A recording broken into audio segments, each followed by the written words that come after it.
ICC ने अपना नया लोगो जारी कर दिया है। पीएसएल जो कि अभी फरवरी में शुरू होने वाला है, तो क्रिकेट बोर्ड ने पीएसएल का 2024 का नया लोगो जारी कर दिया है। ये बड़ा खूबसूरत लोगो है। डेविड वार्नर ने ये नाम वापस ले लिया और वो कह रहे हैं कि मैं निजी मसरूफियात की वजह से पीएसएल नहीं खेल पाऊंगा। कि हम किस स्ट्रेंथ के साथ जो है वो 14 दिसंबर को पहले टेस्ट में उतरते हैं। इंडिया में होने वाले इस वर्ल्ड कप पर बहुत ज़्यादा एलिगेशंस थे, बहुत ज़्यादा सवालात थे। इंडियन बॉलर थे दिलीप दोषी, वो बैटिंग कर रहे थे, वो आउट हो गए, खड़े हो गए। उन्होंने कहा नहीं जी मेरे साथ तो ज्यादती हुई है, मेरी पिच पे दरख्तों के साए आ रहे हैं, तो मुझे गेंद सही से नज़र नहीं आई, तो लिहाजा मैं तो आउट नहीं हूँ। वो बात इतनी ज़्यादा फैली कि हाथापाई पे आए और फिर उनके एम्पायर्स ने और उनके खिलाड़ियों ने उनके बीच बचाव करवाया भी। हरभजन ने इतनी ज़ोर से थप्पड़ मारा कि सिरिस्तान जो है ना बाकायदा बच्चों की तरह रोए। बिस्मिल्लाहिर्रहमानिर्रहीम। आप देख रहे हैं 92 स्पोर्ट्स। मैं हूं आपकी होस्ट खदीजा और मेरे साथ हैं अब्दुल सत्तार हाशमी। सर आज आप कैसे हैं? जी अल्लाह का शुक्र है, बहुत शुक्र अल्लाह का। रोज़ हम आपके लिए नई कहानियां और स्टोरीज लेके आते हैं और आपका फीडबैक हमें और मेहनत करने पे मजबूर कर देता है। इस पे हम आपका बहुत ज़्यादा शुक्रिया अदा करते हैं। जी खतीजा, वाकई ऑडियंस हमारे साथ जुड़े हुए हैं और जब हमें उनके कमेंट्स आते हैं, लाइक्स आते हैं और उनके व्यूज़ हम देखते हैं तो हमें बड़ी खुशी होती है और वाकई हम ज़्यादा मेहनत पे आमादा होते हैं। देखते हैं आज आपके लिए कौन सी कहानियाँ हैं और कौन सी खबरें हैं। खतीजा, खबरें तो मेरे पास 2-3 ही हैं और उसमें ये है कि हम कोशिश करते हैं कि आपके लिए इंतहाई फ्रेश न्यूज़ लाएं और ऐसी खबर दें जो शायद आपने पहले ना सुनी हो। तो मेरी आज की पहली जो खबर ब्रेकिंग न्यूज़ टाइप है वो ये है कि आईसीसी ने अपना नया लोगो जारी कर दिया है। अब आईसीसी का ये लोगो जो है मेरे लिए तो नहीं है, पूरी दुनिया के लिए ही है, लेकिन मेरे लिए खुशी की ये बात है कि हमारे पीएसएल जो कि अभी फरवरी में शुरू होने वाला है, तो क्रिकेट बोर्ड ने पीएसएल का 2024 का नया लोगो जारी कर दिया है। ये बड़ा खूबसूरत लोगो है। तो एक खबर तो मेरी ये है और दूसरी खबर ये है कि पीएसएल में कोई 400 से ज़्यादा खिलाड़ियों ने ड्राफ्टिंग के लिए अपना नाम रजिस्टर्ड करवाया है और उनमें से एक नाम ऑस्ट्रेलवी बल्लेबाज डेविड वार्नर का भी था और डेविड वार्नर ने अपना नाम रजिस्टर्ड करवाया था। लेकिन अब ये खबर आई है कि डेविड वार्नर ने ये नाम वापस ले लिया है और वो कह रहे हैं कि मैं निजी मसरूफियात की वजह से पीएसएल नहीं खेल पाऊंगा।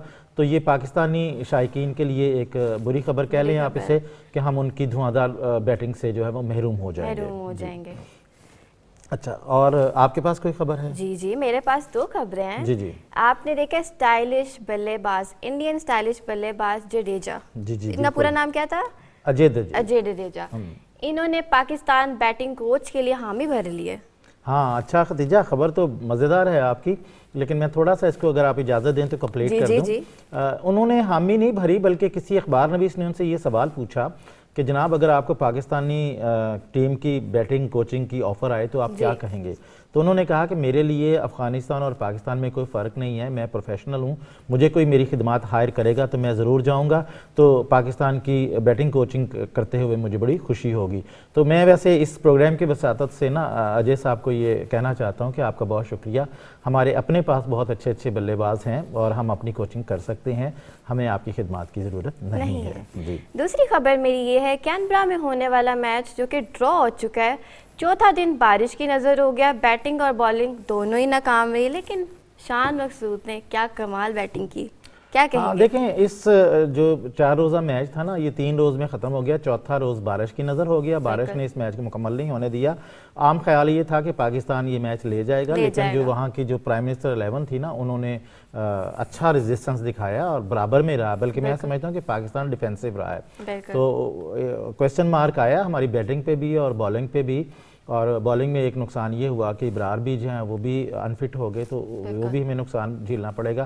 लेकिन देखना तो ये है कि हम किस स्ट्रेंथ के साथ जो है वो 14 दिसंबर को पहले टेस्ट में उतरते हैं, ये एक अच्छी बात है। इससे पहले मैं आपको एक और खबर देना चाहता हूँ और वो भी बड़ी मज़े की खबर है और वो ये खबर ये है कि आईसीसी ने वर्ल्ड कप 2023 का जो इंडिया में हुआ है उस पर अपनी जो राय है या अपनी जो रिपोर्ट्स हैं, फैक्ट फाइंडिंग रिपोर्ट जिसे आप कह सकते हैं, तो वो उन्होंने जारी करना शुरू कर दी है। इंडिया में होने वाले इस वर्ल्ड कप पर बहुत ज़्यादा एलिगेशंस थे, बहुत ज़्यादा सवालात थे। उनमें से एक सवाल ये था कि वहाँ की पिचेस जो है ना वो गैर मयारी हैं और उसको कई लोगों का ख्याल था कि उन्हें तब्दील कर दिया जाता है। आपको याद होगा पैट कमिंस ने उसकी तस्वीरें भी बनाई थी। तो गैर मयारी के हवाले से आईसीसी ने रिपोर्ट की है कि उनके 8 वेन्यूज़ ऐसे हैं जहाँ पर गैर मयारी पिचेस थीं। ये 8 अक्टूबर, 14 अक्टूबर, 29 अक्टूबर, 31 अक्टूबर, 5 नवंबर, 11 नवंबर, 15 नवंबर और आखिरी फाइनल जो 19 नवंबर को हुआ था। इन दिनों में जो मैचेस हुए थे ना, उनकी पिचेस इंतहाई गैर मयारी थी, एवरेज थी। ये आईसीसी ने रिपोर्ट की है। तो ये देखें, अब इसके राज खुलने शुरू हो गए हैं, सामने आ रही हैं, ऐसी चीजें छुपती नहीं है, छुपती नहीं है, और जो एलिगेशंस है ना, वो इंडिया उसका जवाब दे होगा। बिल्कुल। अच्छा, हमारा आज का सेगमेंट, आज के दिन क्रिकेट की दुनिया में क्या हुआ था? अच्छा, आज के दिन क्रिकेट की दुनिया में तो बहुत कुछ हुआ था, ये तो नहीं आप कह सकते कि नहीं हुआ था, बहुत ज़्यादा हुआ है। 1877 से लेकर 2023 तक बेतहाशा चीज़ें हो चुकी हैं। तो लेकिन मैं, ज़ाहिर टाइम हमारे पास महदूद होता है, तो मैं आपको एक दो चीज़ें बता देता हूँ। पहला तो ये है कि 9 दिसंबर 1993 को दो बड़े स्टार क्रिकेटर्स जो है ना, उन्होंने, मैं बताता हूँ, उन्होंने ओडीआई यानी वनडे क्रिकेट का डेब्यू किया था। एक थे मिचेल स्लेटर, हाँ, और दूसरे थे ग्लीन मैग्रा जी। अच्छा, ग्लीन मैग्रा का बड़ा नाम है दुनिया में, और उनकी एक किताब भी है, मैंने उनका उर्दू तर्जमा भी किया हुआ है। तो उन्होंने इस मैच में गोल्डन विकेट ली थी, गोल्डन डक पे आउट किया था, आउट हो गया था। और गोल्डन डक पे जिसको आउट किया था, उनका नाम डैनी मॉर्सन था, वो इंग्लैंड के थे। और दूसरी विकेट इस मैच में उन्होंने मार्क ग्रेड बैच की ली थी। तो ये एक उनकी बड़ी अच्छी आगाज़ हुआ था।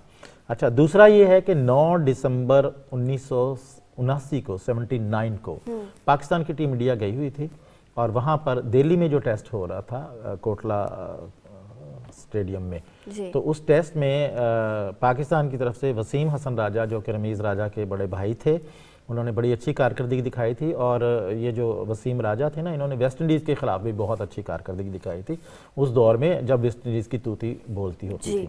तो ये एक हैपनिंग है छोटी सी, लेकिन इसमें जो मज़े की बात है ना, वो ये है, जो दिलचस्प बात है वो ये है कि इंडियन बॉलर थे दिलीप दोशी, ऐनक लगाते थे, स्पिन बॉलिंग करते थे ना, तो वो बैटिंग कर रहे थे, वो आउट हो गए। अच्छा, अंपायर ने उन्हें आउट कर दिया, तो वो खड़े हो गए, उन्होंने कहा नहीं जी, मेरे साथ तो ज़्यादती हुई है, मेरी पिच पे दरख्तों के साए आ रहे हैं, तो मुझे गेंद सही से नज़र नहीं आई, तो लिहाजा मैं तो आउट नहीं हूँ। इंडियंस हमेशा से ऐसे ही करते आए हैं। हाँ, इंडियन हमेशा से ऐसे करते हैं, वो इस तरह के रफड़ डाल लेते हैं। इमरान खान ने भी एक दफ़ा एक ऐसे ही श्रीकांत को बुलाया था वापस, पहली गेंद पे आउट हो गया था, उसे वापस बुलाया था, फिर अगली गेंद पर दोबारा वो फिर आउट हो गया। तो इसी तरह वो उस वक्त कप्तान माजिद खान थे, और माजिद खान ने उन दिलीप दोशी से कहा कि ठीक है, आप दोबारा बैटिंग करें, और उन्हें बुला लिया था। तो ये दो हैपनिंग्स मैंने आपको बता दी हैं। अच्छा, आज आई थिंक किसी की बर्थडे भी है। हाँ जी, हर रोज किसी की तो बर्थडे होती है, लेकिन क्रिकेट की दुनिया में क्रिकेट की दुनिया में भी 2-3 प्लेयर्स ऐसे हैं जो 1930 में पैदा हुए, तो लोग उनको नहीं जानते। लेकिन एक बंदा है, पाकिस्तान के बॉलर थे वो, अब्दुल रऊफ साहब। अब्दुल रऊफ की आज बर्थडे है, और इस मौके पर हम उनकी नेक ख्वाहिशात का इजहार करते हैं उनके साथ। उन्होंने 3 टेस्ट खेले और 4 वनडे खेले और 1 T20 मैच खेला। हैप्पी बर्थडे अब्दुल रऊफ, आपको बहुत सारी खुशियां। टेस्ट मैच में उनकी 6 विकेटें हैं, और वनडे में उनकी 8 विकेटें हैं, जबकि T20 में उनकी कोई विकेट नहीं है। तो ये था आज का सेगमेंट के आज के दिन क्या हुआ। अच्छा, अब कहानी की अगर बात करें ना, तो नाजरीन आपको ये मैं बताऊं कि कहानियाँ आसान नहीं होती, इसके लिए ढूंढना पड़ता है, रिसर्च करनी पड़ती है, पढ़ना पड़ता है। तो अल्लाह का शुक्र है कि गुज़श्ता 20 सालों से हम इस फील्ड में हैं, तो बहुत सारी कहानियाँ मैं बहुत अरसा तक सुना सकता हूँ। मैं आपसे भी सीख रही हूँ बहुत कुछ, और आज मैं भी कहानी लेके आई हूँ। बहुत ज़बरदस्त, ये तो बड़ी अप्रिशिएट वाली बात है। अच्छा, आज की कहानी जो है ना, वो है क्रिकेटर्स की लड़ाई के बारे में, लड़ाइयों के बारे में। और मेरी कोशिश होती है कि जो रिसेंटली वाक़यात हुए होते हैं ना, उसमें से कोई कहानी निकालूं। वैसे तो क्रिकेट जो है वो जेंटलमैन खेल है, और लेकिन कई दफ़ा क्रिकेटर्स बदमाशी पे उतर आते हैं और क्रिकेट के मैदान को लड़ाई का मैदान बना लेते हैं। अभी 2 दिन पहले की बात है कि गुजरात के शहर, इंडिया का जो गुजरात है ना, उसके शहर सूरत एक है, वहाँ पर एक मैच हो रहा था लेजेंड लीग क्रिकेट का, जिसे आप LLC का नाम दे सकते हैं, लोकल लीग है ये। तो उसमें इंडियन कैपिटल्स और गुजरात टाइटंस जो है ना, वो खेल रहे थे। तो दोनों के, अच्छा, अब इंडियन कैपिटल्स के गौतम गंभीर, बहुत बड़ा नाम है क्रिकेट का, वो बड़े अच्छे बैट्समैन थे, वो स्टाइलिश, और उनकी लड़ाई होगी श्रीशांत के साथ। श्रीशांत जो है ना, वो फास्ट बॉलर हैं, तो वो फास्ट बॉलर और ये दोनों आपस में लड़ पड़े, और वो बात इतनी ज़्यादा फैली कि हाथापाई पे आए, और फिर उनके एम्पायर्स ने और उनके खिलाड़ियों ने उनके बीच बचाव करवाया बीच में से आकर, और इस तरह से वो लड़ाई ठंडी हुई। लेकिन बाद में श्रीशांत ने जो है ना वो एक ट्वीट के ज़रिए बताया कि मुझे गौतम ने फिक्सर का कहा, मुझे फिक्सर कह के बुलाया, और मैंने उन्हें बताया कि देखें आपकी राय जो है वो सुप्रीम कोर्ट की राय से मोतबर नहीं हो सकती, आप मुझे ये ना कहें आप। लेकिन वो बाज नहीं आए और बाद में गाली गलोच पे उतर आए। श्रीशांत की एक लड़ाई जो है ना वो 2008 में हुई थी IPL के पहले सेशन में, और ये लड़ाई हुई थी उनकी हरभजन सिंह के साथ। हरभजन सिंह जो है वो मुंबई इंडियंस की तरफ से थे, और श्रीशांत जो है वो किंग्स 11 पंजाब, जो आप बता रही थी प्रीति जिंटा, उनकी टीम है। तो इनकी तरफ से खेल रहे थे, तो इस खेल में उनकी लड़ाई होगी, और हरभजन ने इतनी जोर से थप्पड़ मारा कि श्रीशांत जो है ना बाकायदा बच्चों की तरह रोए। गौतम और विराट जो है ना ये दोनों आपस में एक मैच में लड़ पड़े थे। ये लड़ाई हो गई थी उनकी, वो कोच थे, वो बैट्समैन थे, उन्होंने कोई बात कही तो विराट कोहली भी गुस्से में आ गए और दोनों हाथापाई पे आए और गालियों का तबादला हुआ, और लोगों ने देखा, बड़ा तमाशा लगा वहाँ पर। अच्छा, इनकी जो लड़ाई है सिर्फ इंडियन प्लेयर्स के साथ ही नहीं है, शाहिद अफरीदी के साथ इनकी बड़ी लड़ाई रही है। ऑन फील्ड लड़ाई हुई थी, 2007 का एक मैच था, उसमें ये दोनों लड़े थे आपस में, और उसके बाद ट्वीट पर इनकी लड़ाई जारी रहती है। और अभी कश्मीर पर एक इशू हुआ था, और शाहिद अफरीदी ने कश्मीर के लोगों के हक में एक ट्वीट किया था, तो उसके जवाब में गौतम ने जवाब दिया, तो बड़ी इनके हॉट वर्ड्स एक्सचेंज हुए थे। अच्छा, आप हरभजन सिंह की बात कर रहे थे जी, उनकी एक लड़ाई का वाकया मेरे पास भी है जी। हरभजन सिंह और एंड्रयू साइमंड्स, उनकी एक लड़ाई हुई थी, बड़ी ज़बरदस्त लड़ाई हुई थी।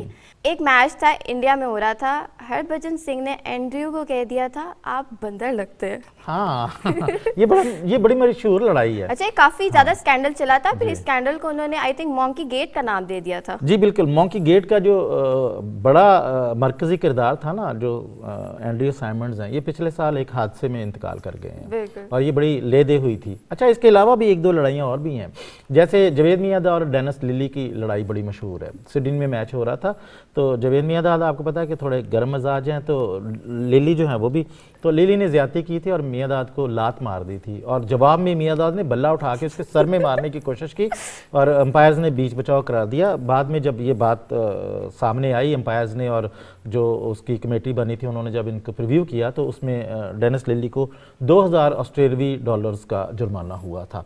तो लड़ाइयाँ तो इस तरह से बहुत ज़्यादा होती रहती हैं। अभी एक खबर आई थी कि सरफराज और सऊद शकील की आपस में तलख कलामी हुई है, तो ये क्रिकेट का एक हिस्सा है और ये होता रहता है, लेकिन जेंटलमैन के इस खेल को जो है ना वो लड़ाई का माजगा नहीं बनानी चाहिए, इसमें सब लोगों को एक जेंटलनेस दिखानी चाहिए। जी, तो हम आज आपके लिए कहानियाँ लेके आए, खबरें लेके आए, हम आपके फीडबैक के इंतज़ार में रहेंगे। अब हम चाहते हैं आपसे इजाज़त, अब अपना रखिए बहुत सारा ख्याल, अल्लाह हाफिज़। बहुत शुक्रिया जी, थैंक यू।